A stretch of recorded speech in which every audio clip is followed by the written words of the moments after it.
had a bit of, what do I wish I had? I wish I had some, some microfiber cloth that didn't have some wood shavings on it, because that really messes it up. Something incredible. Right, okay, let's put this on.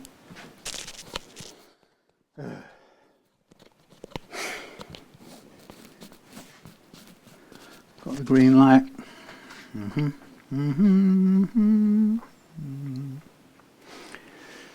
Oh, I suppose I ought to make a banging clap noise to synchronise.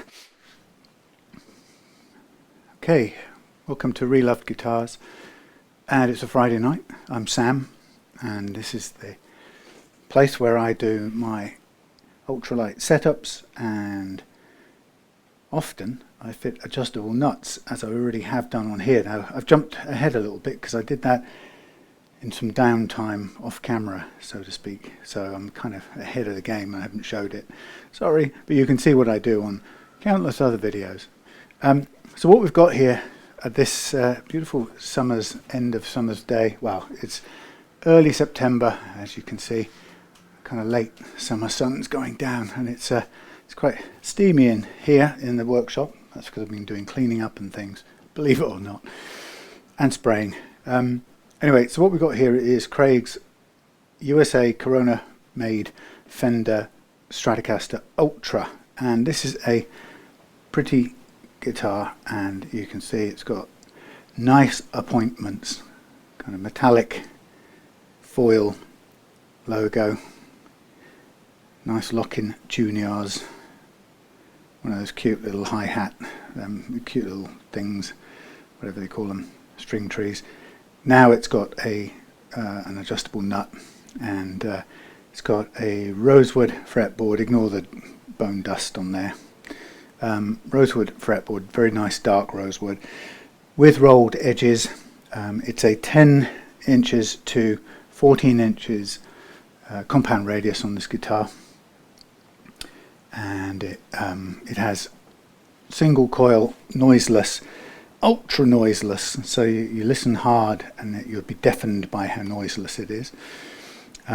Pickups, which I've got on one of my guitars, which I actually like. I've had a play of this and I really do like the sound of them. So, you know, it's a choice thing, some people don't. I love the fact that you can play them through high gain situation without any noise. Perfect. This also has what's called the S1 switch, which does different things, I'm told, on different guitars, but on this guitar it adds in the neck pickup to any combination of that one, that plus that one, or that one on its own. So you add it in those positions. 5-way switch, some cellophane caught under the knob, so it's still pretty new. All in great shape. A push-in arm on a 2-point tremolo system, which is great. My only concern about the 2-point tremolos is that they sometimes crack the wood housing where they're fitted. I might, when the strings are off this, I may take a look under there just to kind of satisfy my curiosity. But the finish on this, it's got beautiful, beautiful poly, thick poly finish. I mean, you can see how kind of luscious that is. Again, I suppose it's not to the taste of some people. What we've also got that makes this guitar quite unique is a slimmed down neck heel, or a tapering neck heel I should say. You see it there, and it gives you a kind of easier access, and you've also got a cutaway here. So the tapered heel and the cutaway, very different from conventional Stratocasters, but a nice touch, and also they've rounded it, that's the other thing. And then you've got the locking tuners up this end, beautiful looking things. I think you know, if I'm looking for a thumbnail, it's probably the best one for it. Okay, so I'm going to get going with this now. I've played it, and first thing to say, I've just spiked my fingernail with a wire brush. First thing to say about this guitar is that it actually has very good condition frets. amazingly good. I was very pleasantly surprised. But when you look at the price tag on this thing, which is around about 1700 quid RRP, then you kind of would hope that some way or other that the frets would be in super duper shape. So who knows? Sorry, this is a crap camera view as always. Yeah, you know, it's a lot of money, and you would hope that the frets are in good shape. Now, what I don't know, and maybe somebody who is kind of clued up on all these things, is exactly how these guitar frets are treated on something like this USA made Ultra. Now, whether or not that has a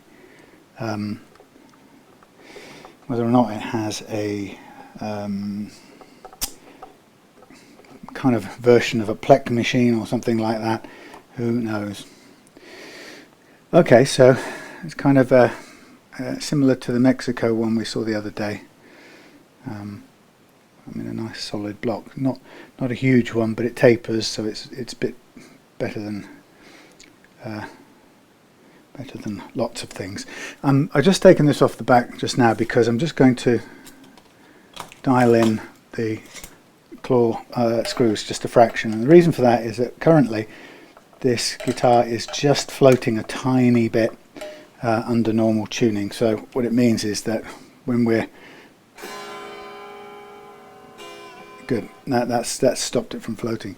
It was just a tiny bit floating there, so that it was not staying perfectly in tune when you could sort of move it backwards a little bit with your hand.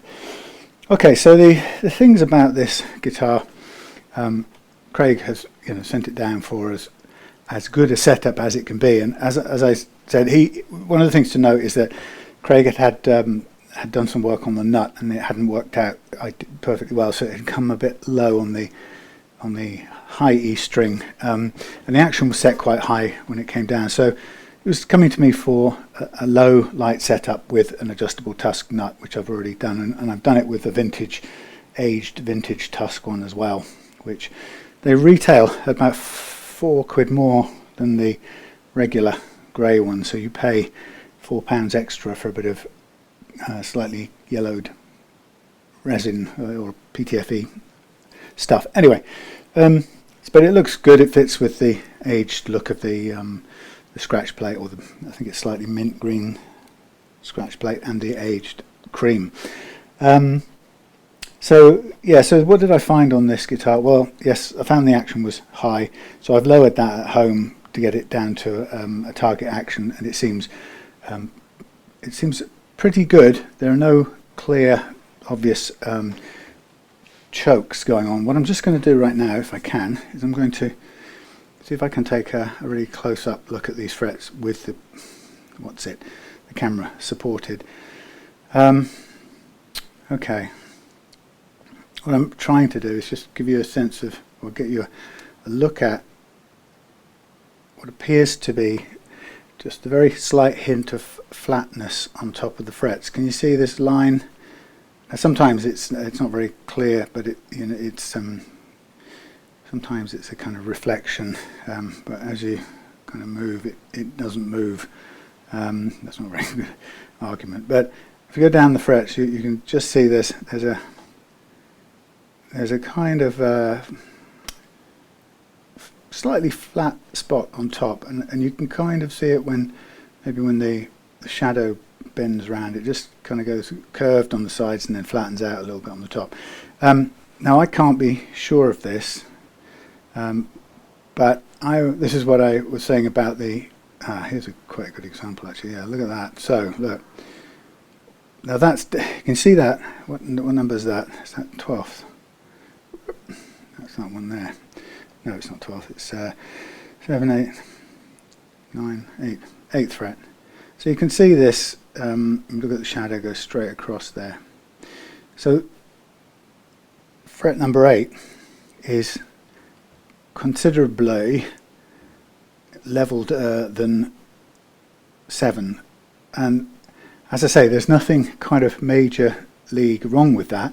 You can see down here on 6, it's very little by the time we come over here. Not so much, a bit more in the middle on the G track. But then as we go to 8, you can see it's quite a lot more. Now, that isn't the end of the world, but it is, to be fair, that is about a millimetre, maybe a fraction more, I don't know. It's all so close up. Heaven knows whether I can. Let's get a millimetre on my device here, see if I can compare it. Actually, it might even be fractionally more. It's in the way of my thing. Hold on, I'll get you there. Oh, there's a mosquito in my ear. Please, not in this workshop now. I'm going to have to shoot some fly killer now. Okay, so that is actually 1.3 I'm looking at. So it is at least a millimetre, this gap here. About a millimetre. Not gap, the flat spot. So, I mean, that's not the end of the world, right? As you probably know, that's, you know, it doesn't make such a huge difference when you play it. But to me, it's interesting to see that a lot of manufacturers seem to do their guitars like this. I'm just going to put this to the back, and then I'm going to sort of track along here very clumsily. There's the 12th. And see if we come across anything else that looks anywhere similar. A bit more on there, maybe. Hard to see now. Yeah, so I've seen over the time quite a lot of manufacturers seem to do a kind of leveling. See, there doesn't appear to be any at all there, unless I'm totally mistaking things. Very little flattening at all. So, judging by this, I'd say there's a couple of frets, particularly the 8th, that have taken a bit of work around the B and the G track, more than anywhere else. In fact, almost no marks on the bass section, which is interesting. Certainly hardly any on the low strings. Okay, yeah. So a lot of manufacturers seem to do some sort of leveling in the factory. Excuse me, in the factory, which is great because it allows the player a bigger range of playing options straight out the box. Of course, they can lower the action without it sort of going into all kinds of buzzers and choking. So I think it's a good move from the manufacturer's point of view is to do that. But what I have noticed is that it seems like they don't re-crown them. They possibly just go straight ahead and polish them or buff them out, which again isn't the end of the world because they play okay. But it's just it's just an observation that maybe they're not crowning them, but they are certainly polishing them. So don't know if it's a buffer that does all the polishing work. Anyway, so when I played this, I'm sorry, I'm going to put this here. You have to forgive me. I have to try and see what you can see. When I played this, it was pretty good, as I said.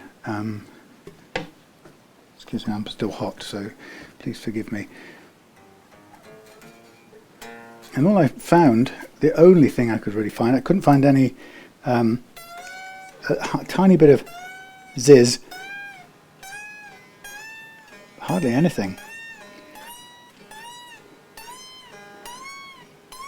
So pretty good. Maybe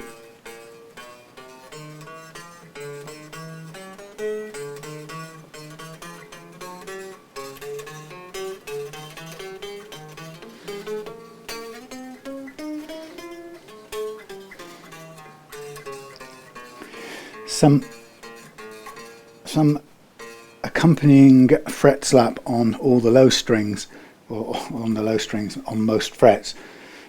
So this is one of those guitars where you could really say, you could pretty much say you could pick this up and play it without any problem, even at this low setting that I've got here, which I'll just double check, but I'm pretty convinced that's where I set it the other day, which is nice and low. Yeah, very low. I mean it's 1.5 fraction over 1.5 in fact. Just come down a tiny bit with the A. Yeah, but it's looking good on in its target action. 1.2 mils on the high E, so it all looks good. I'm going to get that mosquito.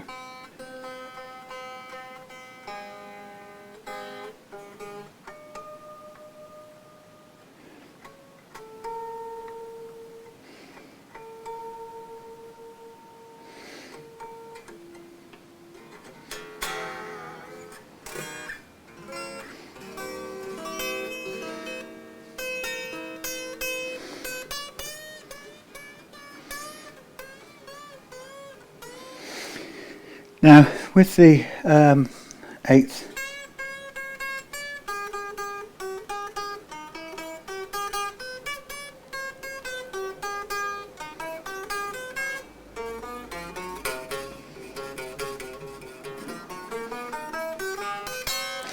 well, a bit of fret slap, but all round not bad at all for your £1,799 or whatever it's retailed.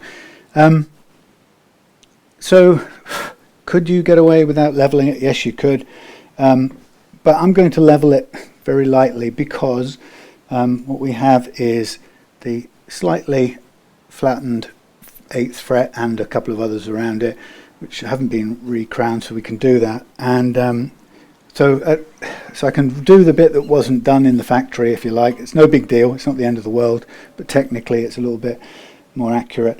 But in doing so, what I'll aim to do is to clean up that tiny little bit of fret slap.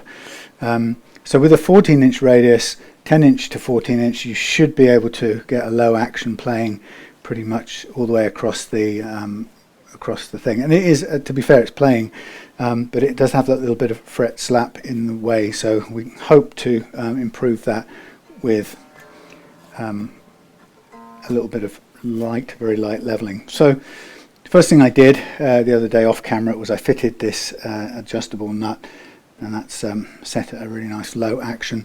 What I'm going to do is just slack off the strings for a minute, and just so that I can mark up the frets. I'm going to cross my fingers and hope that for £1,799 the polyurethane finish on this thing is more than good enough to survive a bit of masking tape, because I do not want to see any finish coming off the sides. I've noticed that on this they've vintage lacquered up the side of the fret ends as well, so there's a bit of a blob on the end of each one of these fret ends, which is kind of, I don't know whether it's a nice thing or not, but it means that if you take a sandpaper to it to soften out these edges, if you needed to, you'd have to do it at the expense of those little blobs of finish. But again, it's all down to what's the most important thing, whether it's playability or whether it's a particular look, and the finish over the end of the frets is definitely a look thing. So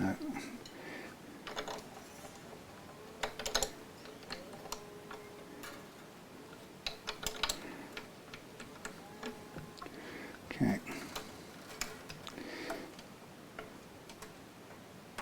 Yeah, that's a nice tusk nut, the aged cream looking one, but it's definitely naughty of them to charge £4 more for it.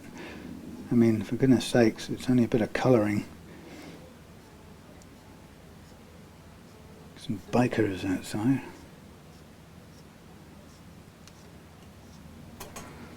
Okay. Yeah, it turned out to be really warm down here today.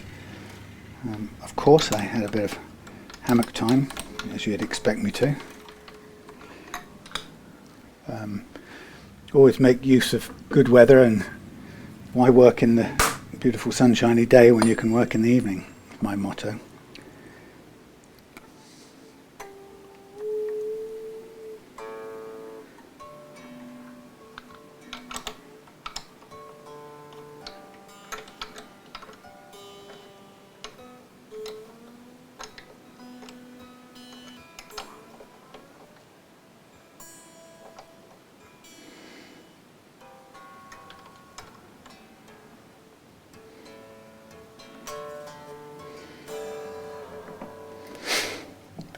Okay, I also got out of Craig's case, we've got the 4mm, or is it, no, whatever, not 4mm, the Imperial hex wrench for adjusting the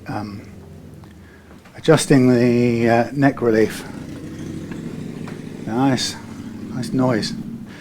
Okay, so one of the things I also looked at before starting, something about this, there's quite a shiny spots on this fingerboard, the kind that you get when you've put loads of oil on and then it comes back up to the surface and it sits there and pools. But doing this, it doesn't do anything, so it's like little flecks of material in the wood. Anyway, so looking at the neck relief on here, it's comfortably in the range. Who's this?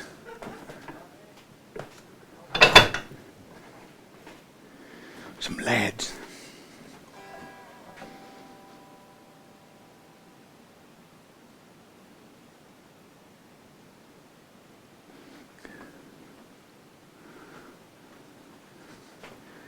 Kind of people that you wouldn't expect to be strolling about inside here. Right. Shortcuts, that's what it is. Okay, yeah, so it's the relief on this is fine. I tend to avoid adjusting the relief unless it's clearly out of kilter, you know, in this case it isn't, so I won't do anything to it. So what excuse me, what I'm going to do, because it's what's the word? It's a compound radius. So some people have asked in the past, how does my fret leveling technique work with a compound radius? And it's a difficult one to explain in some ways. Other than to say, obviously you can't use a radius block because a radius block has one fixed radius, and that would put its fixed radius onto the whole of the neck, so you can't do that. But if you think about this tool, because it's thin, narrow, and I think this is about 5mm, it's only working on a very small segment of the neck, if you think about the radius as a cross section of the fingerboard. And it's also working it's going from side to side a little bit on the radius as well. So because it's thin, it doesn't impose a radius, fixed radius onto any part. So it can if you like, adapt. It can twist if it had to. That's not the right word, but you're only doing in small sections. So if you looked at the 10 and the 14-inch radius side by side, you wouldn't really see the difference in cross section between the two of them. It would be very, very small, the actual difference. So when I use this device here, it does it in very tiny bite-sized pieces, and because we work all the way across, this follows it, and it follows it this way, if you get what I'm saying.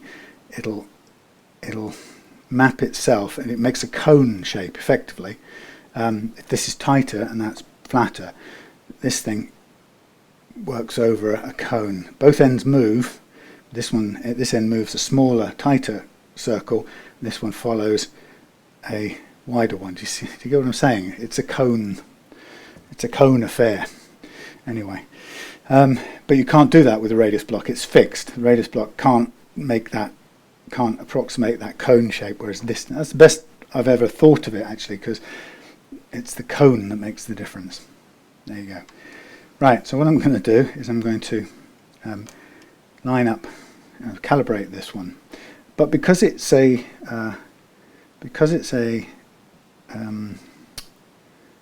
compound radius, I want to use the thinner of these banana tools, as I like to call them, because this makes it a little bit more accurate because it's thinner, narrower. The only downside about this is it doesn't hold its shape quite as well. So, but that's okay in this sense because we're not looking to level any frets. All I'm looking to do here is to really, I'm only looking to gently scoop out a little bit of extra space from the strings. So I'm going to aim to get this as accurate as I can, and then I'm going to do any leveling with practically no force on it at all, so just using gravity.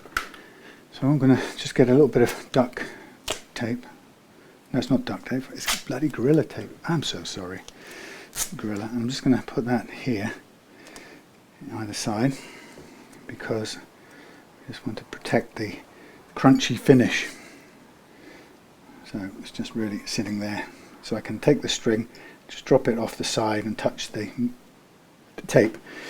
Move this off to one side like that, and now I'm going to use this and just do a little bit of very careful leveling, very lightly.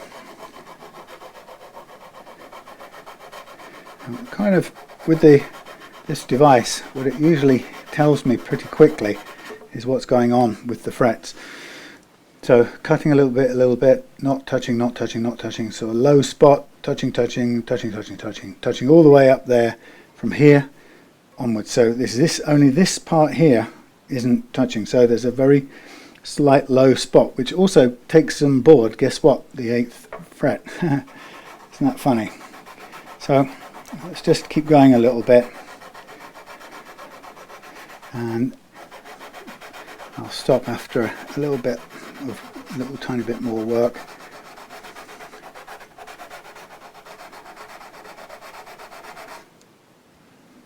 Yeah, so what did we say? 5, 6, 7. No, which one was flat? 3, 5, 7. It was the 8th, wasn't it? Or was it the 6th? Can't remember now. But they're in whichever it is. Those three really are in a little dip, which is interesting.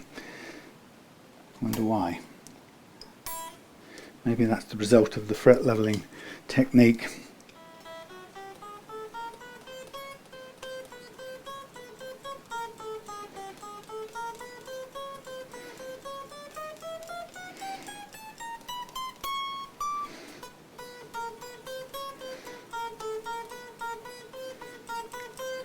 See, there's definitely a dip, and that's one of the things that you can't see by looking at a guitar neck.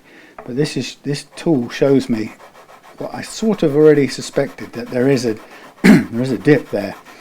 Now the only thing we can do about it really is to gently level it out or bottom it out if we wanted to. I don't want to do too much on there. But it's very definitely a low spot right there, and that's not because the frets have been banged in too hard. I will almost certainly be because the neck, yeah, you can just hear it. The neck just dips at that point, and that's the character of the neck, basically. Not really anything anyone could do with it in any factory anywhere. It's just the nature of wood. It does what it wants, I suppose, especially when it's under loaded pressure. So now I'm going to do the B track. Now straight away I'm noticing as soon as I touch it with the paper, the top flats off, shows me it's been flattened before or leveled before. So however they've done it, this has been leveled in a factory situation. If it hadn't been touched, then what would happen is that we would be seeing a very thin cut eventually start to appear. The first cut would be just a minuscule thin line, but this is showing up like it's already been cut, by some previous technique. These three are now starting to touch, which means they're dipped at this end. So this edge of the fingerboard flares a little bit, or dips, which is interesting. Much cleaner. That's a little fizzy because of the dip.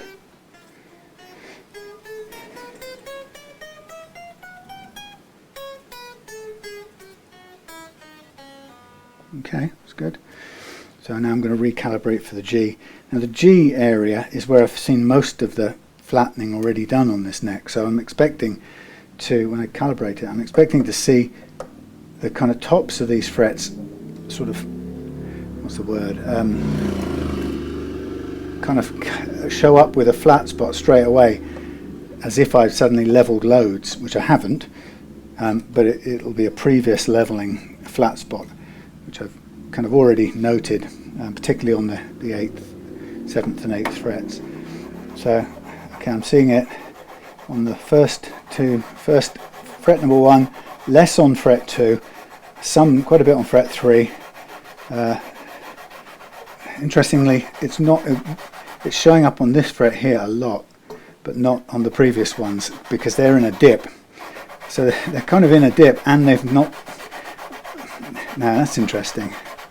It makes me think that these frets here have been leveled individually, not in this kind of method. So that could be, for all I know, some sort of plec thing which just does them one at a time based on numbers.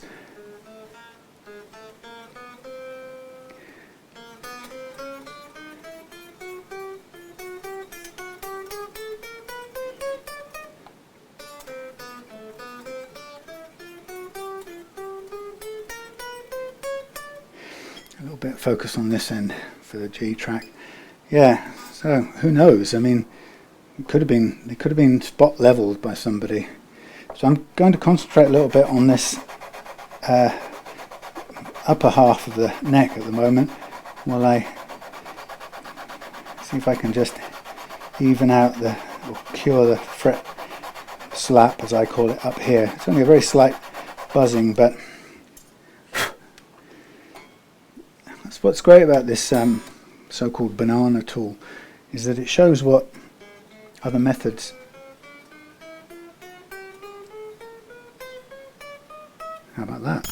shows what other methods can't reveal, which is why I like it so much.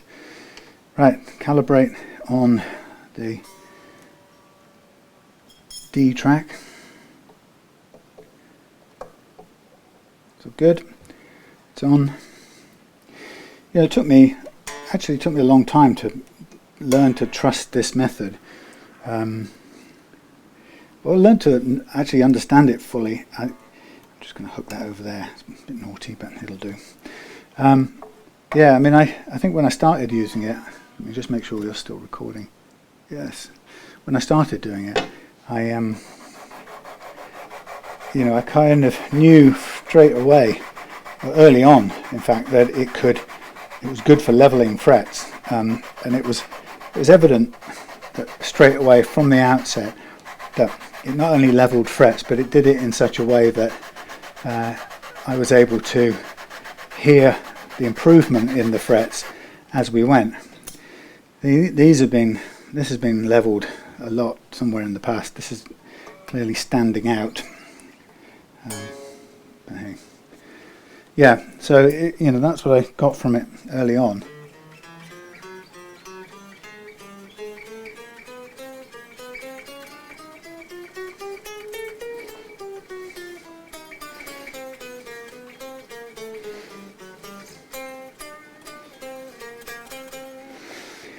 Focus a tiny bit around here and then move on.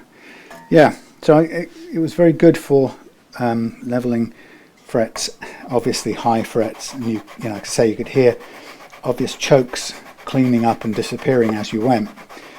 But it was only a year or so ago I started noticing its ability to take away this other buzz, which I started to realize was different from the buzz that we call fret buzz. Fret buzz, as we mainly know it from our youth, is the kind of buzz you get from a fret, usually one particular fret somewhere, or one or two in different places, but it's usually in a particular spot on a string, and you come across it when you've lowered the action, and then suddenly the fret won't play, or the string chokes out or buzzes with a squelchy sort of sound. And that's what we all call fret buzz. But I started to see that there was another buzz that was completely, well, not completely separated from that, but different from that. And it was called, I called it fret slap, because it seemed important to differentiate between the two types of buzz. And fret slap is this.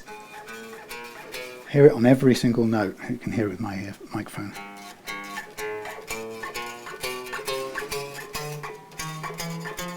That's fret slap. And what that means is, look, mostly gone from the A. A little bit there. Tiny bit left up here. But that's not caused by a single fret standing up in the way. That seems to be caused by actually clusters of frets. So if you zoom out from the issue of a single fret getting in the way, and then see the neck as a whole, a sort of curve, an imperfect curve, what you've got are these little sort of waves along the bottom of the C, as I call it, in the sort of curve. And they're little groups of frets that are higher and lower, and they just take away the room that the string has to move. So what I'm doing now really is I'm not curing individual high frets. I'm hoping to work on the overall unevenness of it, and I'm using the leveling beam to, I suppose you could say, the way I describe it is to impose the leveling beam's more precise curve onto the neck's imperfect curve. Now it helps that when I do this, that it helps for the leveling beam's curve to impose itself on the underlying curve. And what you'll get is certain frets will be showing up as higher, and some clusters of frets will be low. So for example, a cluster of low frets a bit round there, high ones, a little cluster of high ones all cutting there, this one not cutting at all. So it tends to deal with things in groups rather than the individual notes. But let's have a listen. Already better. A little bit there, but we know that because we're in this 8th fret area.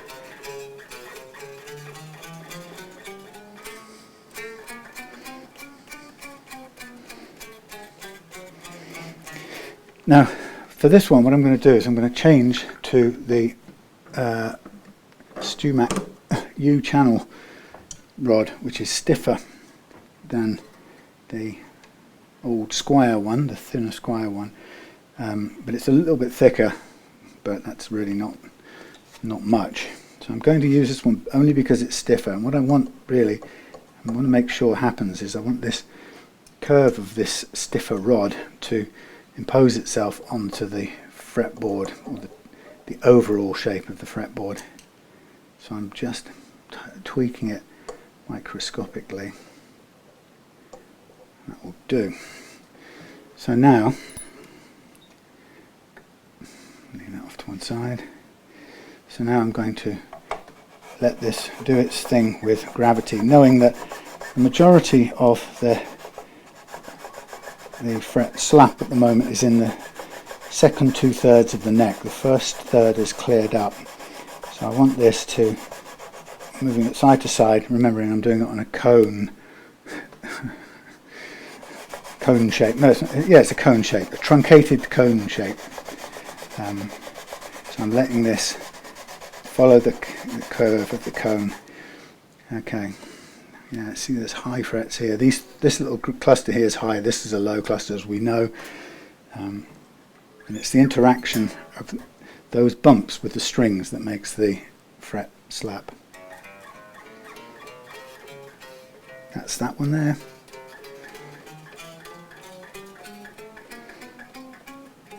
So it's down here out the 12th, no, from the 8th to the 12th, 7th to the 12th, something like that. So I'm going to do a little bit more there, but I'm not going to go too far. I'm going to concentrate on, if you like, just focus on that spot there, and just going to let it work either side, because of course if you are gently partly bottoming out a low point so that you can impose a smooth curve onto it, you do have to kind of take a little bit from the other ones as well to even it out. And what we're showing is that this fret up here is that one's quite high at the edge. So there's lots of little things that show up.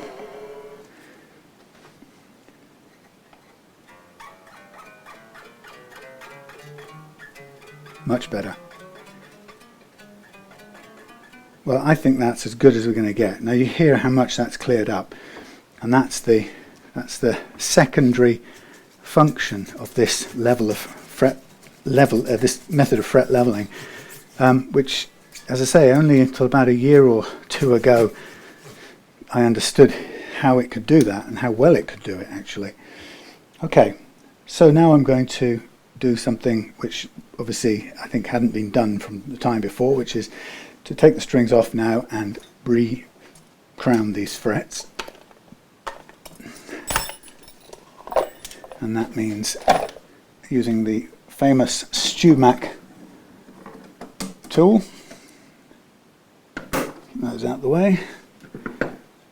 The crowning tool with a little bit of help from the wire brush for keeping the teeth or the biting surface clean. Okay, so here come the strings. Thank you. Done your service. I see that Craig does a good little thumbnail's worth of wind on here. I think maybe you could do with a little bit more to give yourself that chance to loosen off one time,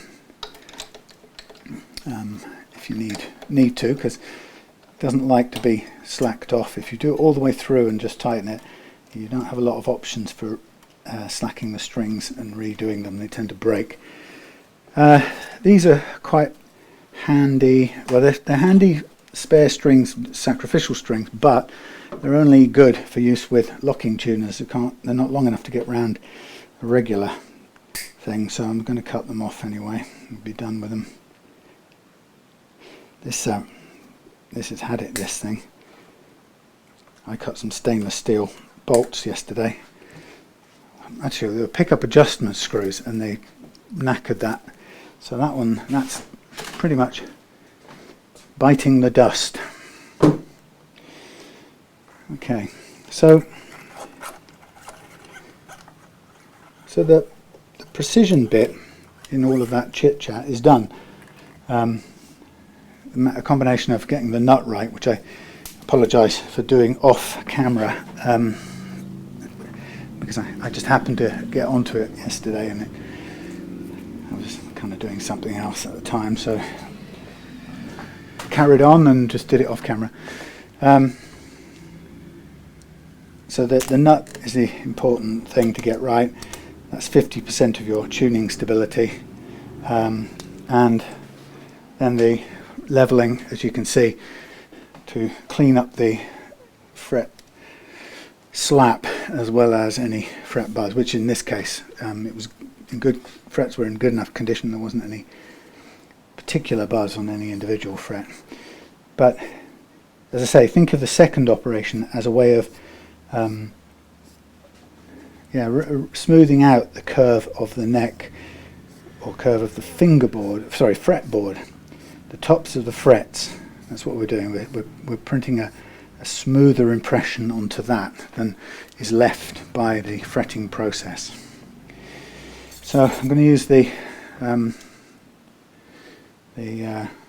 medium-sized side of this file, which is the Stumac crowning file, and it's interesting. It's showing up fair bit of rounding off to do. Some you'll see it. I'll take more time on some than others. But what I can tell you is that the remaining flat spot on the top of these frets will be considerably smaller than the 1mm that were left behind from the factory, or whatever happened. Maybe it was set up outside of the factory. I'm not entirely sure. But that's the idea. So I don't expect these ones. Well, this one's flatter, we know, because it's been worked on quite a lot. And it's probably this one as well. Yeah. And this one. 7, 8. It was this one, wasn't it? Yeah. So this one got quite a lot of work to do. To round it off and reduce that little line of pen marking just to a very thin line down the centre. By comparison, the one following it was done very quickly. This one has a bit of a sticking up fret at the end, which needs a bit more work doing there, as I think does this one as well. Yep. So it's funny, isn't it, that these small details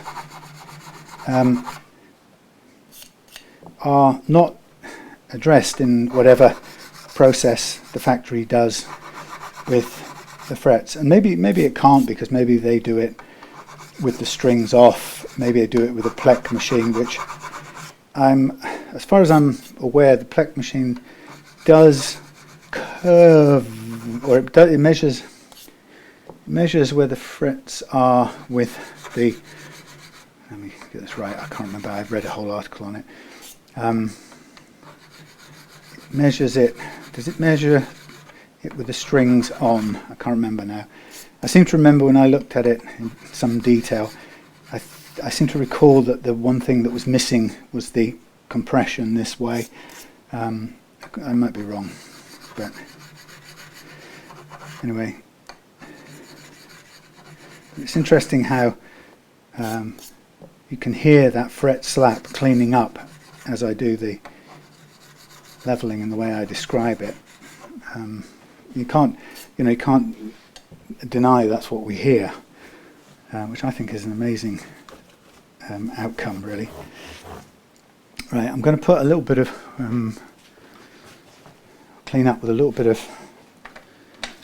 naphtha, just to take some of the dust off here. It's sort of pre-clean, but I'm going to want to clean it off again once we've done the sanding. I'm just trying to remove the bulk of the marker pen and the dust so it's not in the way. But you can see it's a messy business. I'm interested to know what makes these little areas on this fingerboard shine. It's a bit like when you do a repair with super glue and, I don't know, dust or whatever, and the super glue repair often ends up polishing up quicker or more than any raw fingerboard does. So you get this you get these little shiny spots developed. Okay, so what I'll do after this now is I'm going to mask off the whole of the fingerboard, and again trusting that the Fender finish on these guitars is better than it is on some of the other ones I've worked on that came out of Mexico and some out of the Corona factory. I have to say that tended to be the gloss maple necks that seemed to shed their finish as soon as you looked at them, even when they were pretty much brand new, which was a very worrying sort of thing. But okay, yeah, so what I'll do is I'll I was going to peek under here, wasn't I? Let me take out this. God, I hate having to yank those things. I'm going to sneak a look under here. What did I want to check? I wanted to see, oh yes, I wanted to see the anchor points, didn't I? Let's have a look.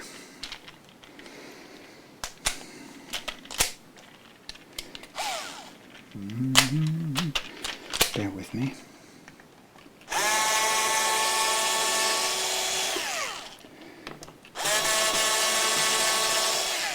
What I might want to do as well is take this cellophane off. This mosquito definitely wants to get me. Whatever, it's midge of some kind. Right, looking down.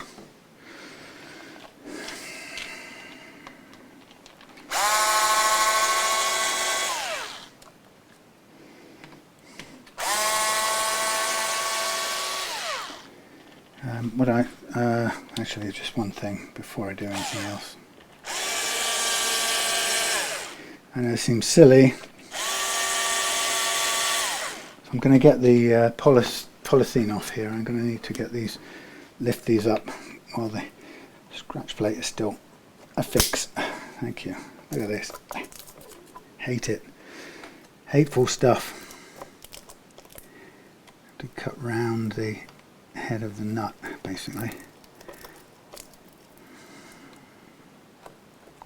The only other way to do it is take the whole pot and undo it, but as long as this isn't visible, nobody really minds. Tone, tone, volume, tone.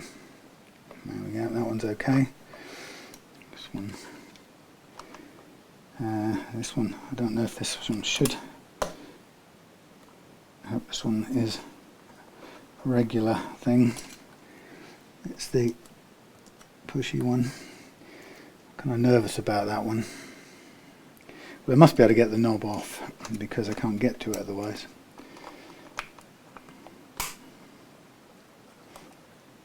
Thank you. Right.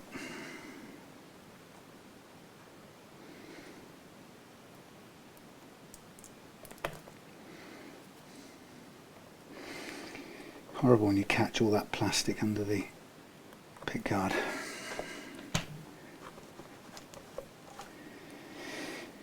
Okay. Whoops, in you go. Hang on now. Thank you.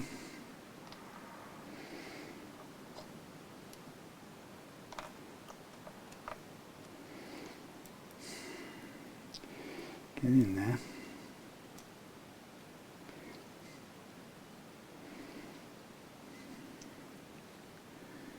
I can't get it in the right place at the right time. Come on. Thank you.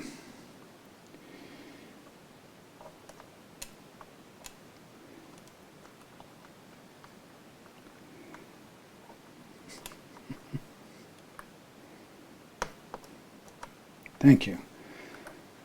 Right. Okay. Right. So now I'm going to continue taking the cover plate off, just to have a look at these anchor points. That's out of sheer interest, curiosity. Whoop.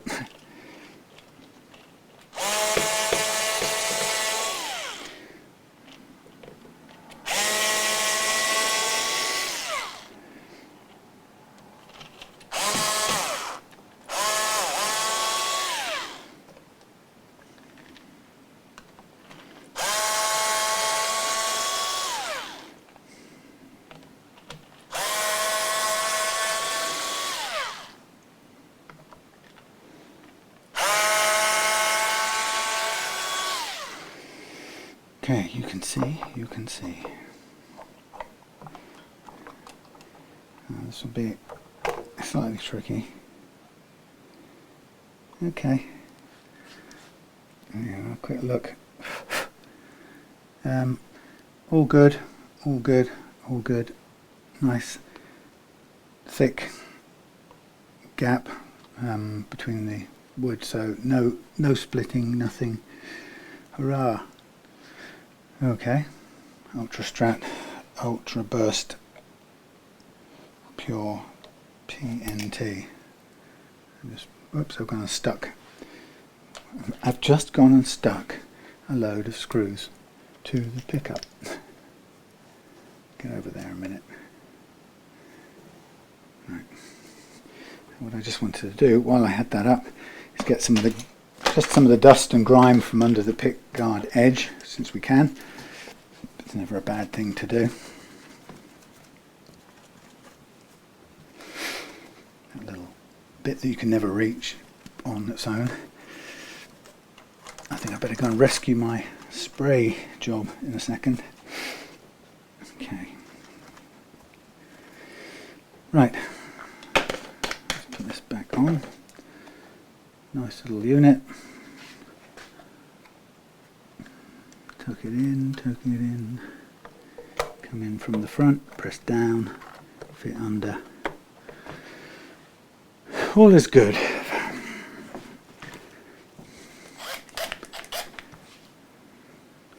Let's borrow this.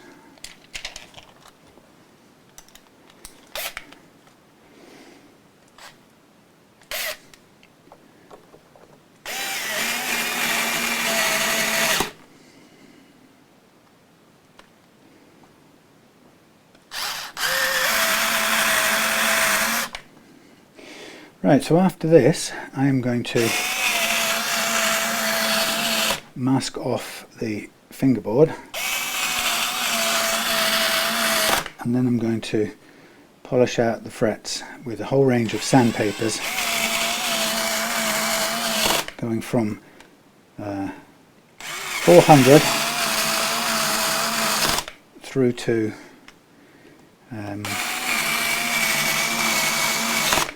12,000 micromesh.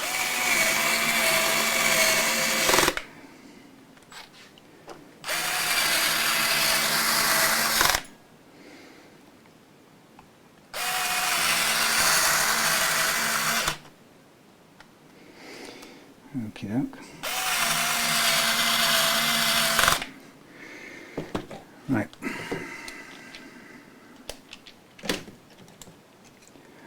Move that out of the way. Okay, so I'm going to mask that all off now, and then I will see you once it's polished out and I'm putting the new strings on, and we'll be ready to stretch them out, intonate them, and then just check that the tremolo, just slack it off enough to allow it to bend down without needing too much welly. Alright, so I'll see you in a minute. Okay, frets polished out, sanded and polished out, everything else cleaned up, strings ready to go. So the first thing I'm going to do is turn you around, get you a view, put some oil. I must remember not to leave this out. Get some oil and put some oil onto the fretboard. So I'll just darken the colour a little bit, make it look a little bit more vital. Somebody asked me on YouTube the other day about how long to leave oil on there. There isn't any set rule. Personally I tend to put oil on, and then if it sits on the surface I tend to then clean it off rather than just leave it sort of pooling on the surface. That's my personal take on it. So I'll leave it for just a couple of seconds, a minute or so, just to see how it sits really, and whether it soaks in or whatever. But I don't really want to put strings on with a load of surface oil, so I'll just give it a kind of a rub down just to get rid of any excess oil. That looks good. Okay, so now I'm going to put on the strings. Don't know how this looks, not a great view, but so string fitting was always from the back, so you don't get to see what's going on.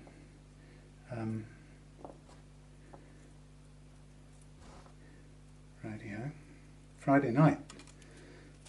Ta-da, we're at the weekend, and I've got, guess what? Another Stratocaster, another Fender Stratocaster. I've done literally nothing but Fender Strats. So round about the beginning of this year, at the end of last year, beginning of this year, I was into seem to be doing nothing but left-handed guitars, building them or setting them up. It was an incredible run of left-handed guitars. Then, and now, for example, I seem to be doing almost nothing but Fender Stratocasters. Not Squier Stratocasters, I have to say, but Fenders. And this will be the one I've got one coming, and I've got one at home ready to do, and that will make 6 in the last month, which is kind of an odd cluster of things. You know, you get so many of one thing. There's no reason behind it. You kind of, sometimes I wonder whether it's you know, has somebody said something in a Fender Strat forum, you know, hey, I got this guy to do, you know, I should be so lucky, right? But you know, I just wonder if there's something like that behind it, where somebody's made a comment or something, and all the fans of Fender Strats come out the woodwork. But I don't know. Anyway, however it works out, that's what I've been doing. Okay, now with just a little thought, with the adjustable nut, it makes sense to string from the inside out. So just to prevent the nut from flying around, what I'd recommend is that you line up your holes in the tuning pegs, tuning posts I should say. First of all, it's always easier to do that than come back to it. Right, so start with the D, okay, and this is just to get that one on first, to hold down the nut so it doesn't go anywhere. Make sure it's all the way through, and then this is what I do. I pull back a fingernail's worth before I lock it down. And I don't lock it down with massive amount of force. I don't want to crimp it too much. So this extra bit of wind allows me to hopefully just get a little bit of pull on the thing. So there's more than just straight through and lock. And the main reason I do that is so that it allows me. Sorry, then I do the G, by the way.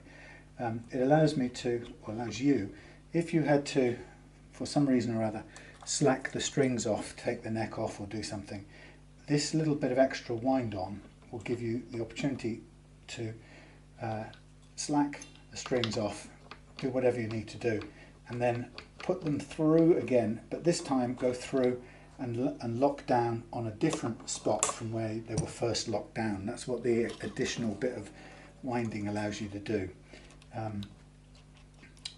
You know, to me it seems a smart move to give yourself that one more go, and it's often the case actually. It often makes more sense on a 3-a-side Les Paul style guitar, because quite often you might find you put the strings on, then you go to intonate and you find you have to make some adjustments to the bridge saddles, and that requires you to take the string off or slack the string off. And the thing about locking tuners is they crimp the string a lot in order to hold it. So if you were to undo the strings and then just push them back through and do them up again, you stand quite a big chance of the string breaking, because it's already, if it's going back on its spot where it's crimped, it's going to be very weak and it's likely to break. So I recommend you push it through enough so the first time when you crimp it or clamp it down, you've got, if you need to redo it, you can slack off, and the next time you tighten it up, you can push the string that little bit further through and push out the crimped bit beyond where it was sitting before, and then it's out into the far side and not doing any harm, and you've got a fresh piece of string to crimp down on. You get what I'm saying, right? I think it's a smart little thing you'll come to do, especially if you were to set up lots of locking tuner guitars, because you would suddenly realise you don't have any leeway, and that costs you a set of strings each time. So you pretty quickly learn to make some innovative solutions. Okay. So, you know, some people go, well, but what's the whole point about not having any string around the tuner? I promise you, if you stretch them out, this little bit of extra string won't make any impact, won't have any impact on your overall tuning stability. You'll get good tuning stability, and you'll get it without any risk of breaking. Now I'm looking at this, and I don't know how well you can see this, but what's this telling me now? What happened there? I hate when this happens. Going to try this again. I don't know, this thing just conked out and didn't work. So I'll have to do, I've just realised you'll have seen, right, thinks of a future edit. You will have been watching all of that take place on the overhead camera because I didn't switch on or something happened to this camera. So now I have the strings on, now we can see a nice little close-up. There we go, it's all lovely at this end. Stupid. That's the problem of not being able to see this screen side of this thing. And the numbers counting is hidden by the frame that I'm holding it with. Damn it! Right. Let us now go into stretching the strings out mode. So I'm going to just first of all pull the strings to bed them in a little bit. Make sure anything that's stuck anywhere comes springing out. And then after this we're going to stretch the strings with kind of pressing them between thumb and forefinger. Ooh, thank you, twang method. But first of all I'll get an approximate tuning. I would do if I can locate where I put the tuning fork.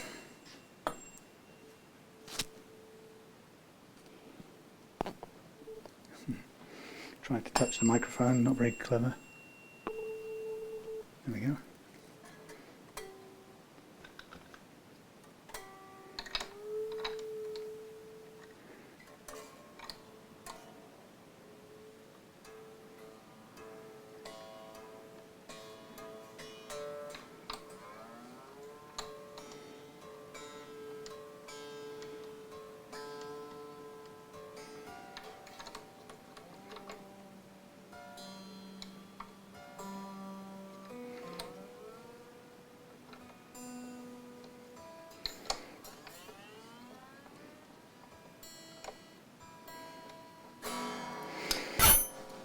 Then I get the strings and I push them and pull them between thumb and forefinger to stretch them out.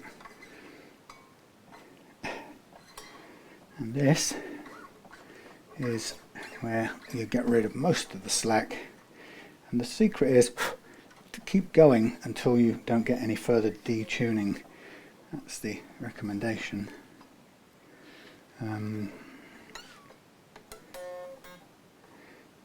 And that's what we're aiming for, because once we get all of the slack taken out this way, then things will stay in tune after that.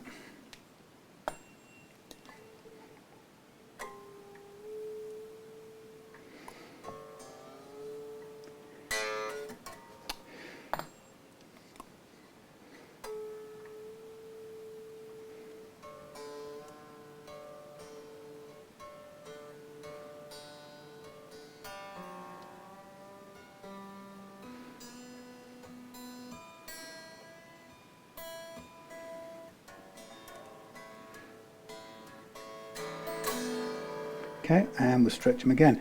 I was going to say, one of the things I noticed about this neck is it's a little bit off center on the alignment of the strings going down the body, so it might be one of the things to do if we're going to get this as perfect can be, is just realign it a tiny little bit. And Stratocaster bolt-on necks, like Stratocasters and Telecasters, are good for that. They're sort of designed to give you that flexibility.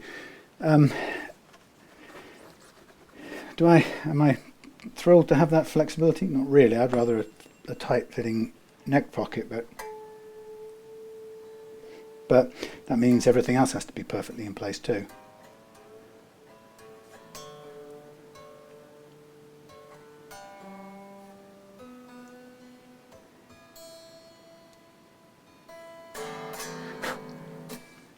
So we're pretty much there.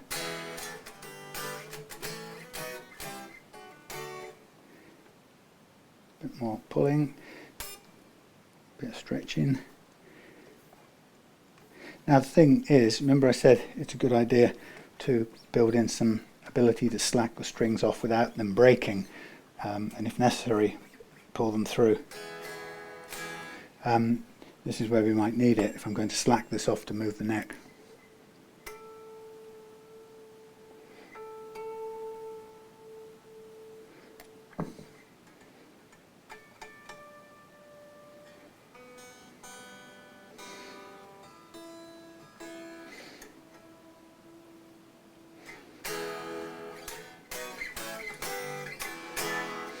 Okay, so what I think I'm going to do is I think I'm going to put this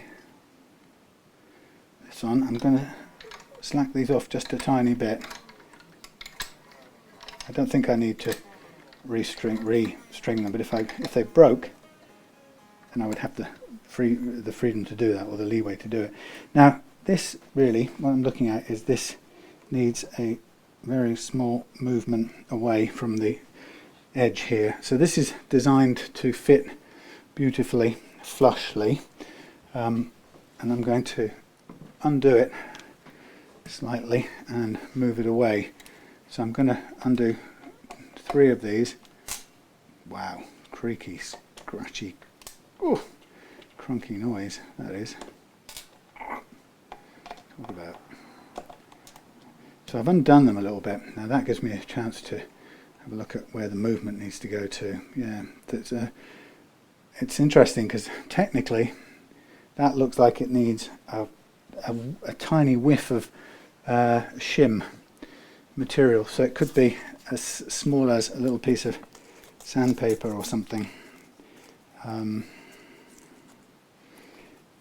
If we're looking at, I mean, it doesn't really, the shim just stops it moving back, I suppose, but it looks like it needs a little bit of support here. So we want it basically to move this way, which opens up a tiny little bit of gap here. Let's see how much space there is. Turn this round and face the correct way.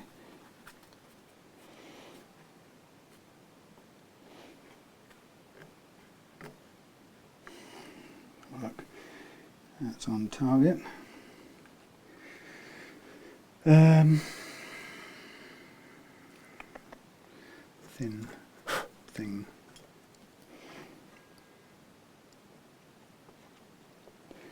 Okay, so that's leaving this pretty much where I want it. Let's just get these off there. That's pretty much dead down the center. Now I'll tighten up the main ones again. Let's have a look. Yep.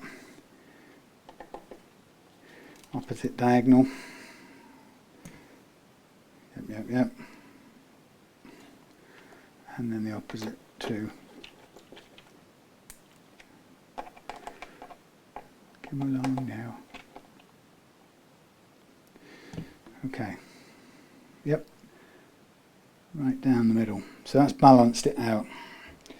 That's doing what the Strat is designed to do, which is to realign the strings very slightly down the neck.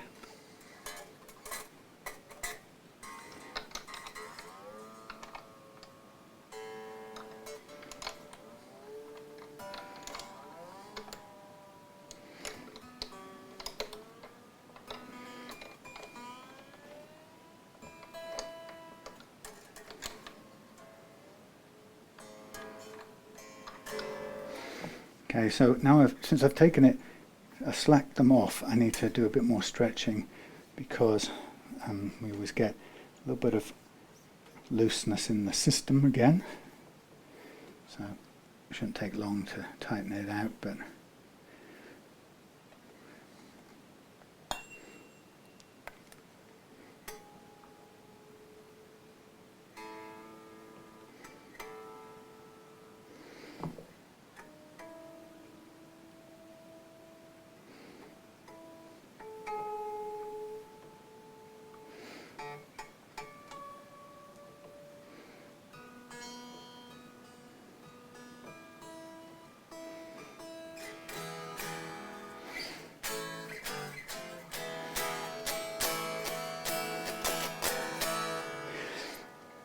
feeling mighty nice. I'm happy with that. Now we'll just move on to the last stage, nearly the last stage, which is checking the intonation. Again, intonation, I think it's a misunderstood thing. It's a subjective deal. The biggest variable in the intonation equation is how hard I fret the note when I press at the 12th fret.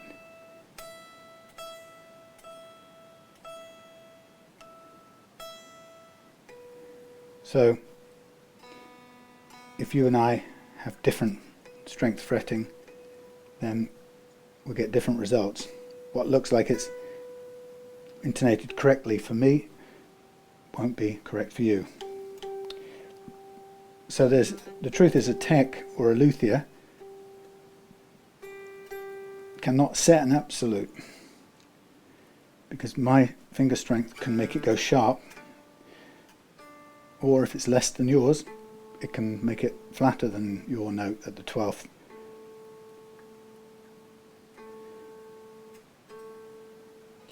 This is pretty good though.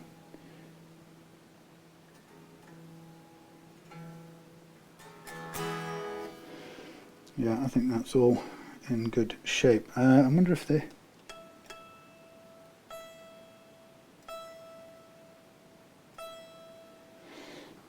yeah, it's an interesting little thing here.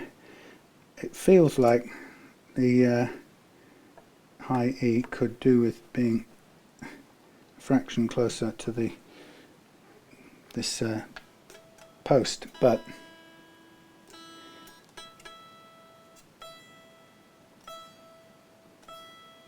there's no more room.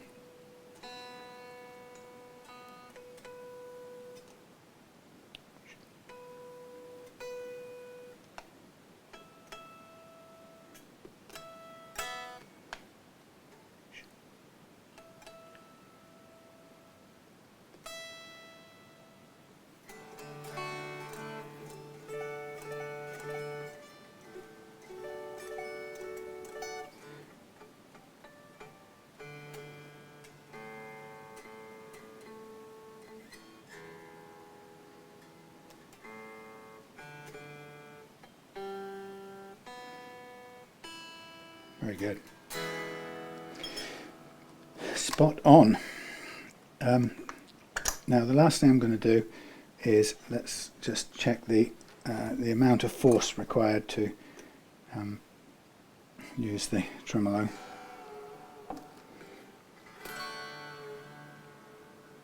I think I'm going to leave it exactly like that. It was too loose before, in my opinion. Oh blimey. Scares the hell out of me, these Fender ones. They're hard to handle. Hard to handle. Okay, so clean up. There we are, ladies and gentlemen. That's oh, I've got to put the screws on the back plate. But apart from that, that's everything in order. So, little last touch was the realigning the strings a little bit down the neck, and that's often slightly out on Fenders. I found it on many of the high-priced ones. Sometimes you can argue that there's a personal preference involved in that. For some people, if it's a tight fit, some people prefer a bias on the side of the treble, and prefer to have if they have to, prefer to have the bass string much closer to the edge. Most people would, in my experience, would prefer neither to be close to the edge. But sometimes, if you get a parts caster where there's not that much room because they aren't a perfectly matched pieces of hardware, then you have to kind of go in favour of one or the other. But this isn't that kind of guitar. This should be spot on. So I've put it dead centre. And as you saw, I just, as a kind of guide to the extra tiny bit of movement, I put a tiny bit of sandpaper, doubled over sandpaper, just to help stop it moving backwards the other way. So there we have it. Okie doke. Yeah. Okay, well, listen, thank you for watching. You know, general verdict on a £1,799 guitar. It's a lovely guitar. I would be happy to have one. It sounds great to me. It's a Fender Strat. Sounds like a Fender Strat. Feels like one. You know, lovely neck, lovely feel, fabulous noise-free, you know, hum-free pickups and so on. I just think, you know, it's everyone's choice, isn't it? £1,700 is a lot of money. I think they're, in my view, there are half-price Fenders that give you probably just as much. But you know, it's always down to anybody's own personal choice. You know, you can't make a judgment on anyone's personal tastes. It's entirely up to anyone what they want to do with their money, and so that's the way it should be. So I can still see the little shiny spots on the fingerboard. No idea what it was. Like I said, I thought it was oil at first, but it's not. It's a kind of permanent little shiny spots. Who knows what. Anyway, there we go. All done. Back in its case, and it'll be ready to go off on Monday back up to Craig. Okay, thank you for watching.